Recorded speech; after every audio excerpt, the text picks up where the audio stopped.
मार्गदर्शनाखाली बँक चालते आरोप केला जातो। माझ्या मार्गदर्शनाखाली बँक चालत नाही। मी बँकेच्या डायरेक्टर पदाचा 2 वर्षापूर्वी बहुतेक राजीनामा दिलेला आहे। 2 वर्ष झाली असतील। त्याच्यावर तसं बघितलं तर मी एका त्या बँकेच्या विकास सोसायटीचा एक सभासद आहे, ज्याच्यावर आम्हाला पीक कर्ज मिळतं, दीर्घ मुदतीचं कर्ज मिळतं। अशा पद्धतीने माझा काही संबंध नाही।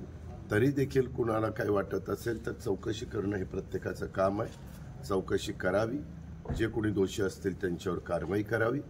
मला जसं तुम्ही बँकेच्या संदर्भातला प्रश्न विचारताय तसं समोरच्या पॅनलचं सगळंच राजकारण पतसंस्थेत काय शरद संकुलमध्ये चालतं।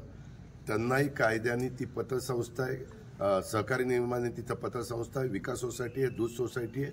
3 संस्था असताना तिथं तर कुणाला बसताही येत नाही। मी पण म्हणजे माझ्या कार्यकर्त्यांनी तक्रार केली असती तर तिथंही त्यांनी सील ठोकलं असतं।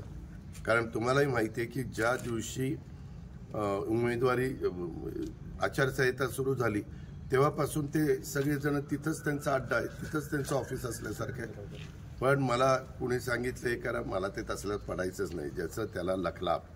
तुम्ही अगदी पीडीसीसी बँकेमध्ये तिथं जे मी निळकंठेश्वर पॅनल उभा केलेलं आहे त्या पॅनलचा एक तरी सदस्य होता का? कुणी त्याच्यामध्ये नव्हतं। आता जे कुणी असेल त्यांना प्रश्न विचारा।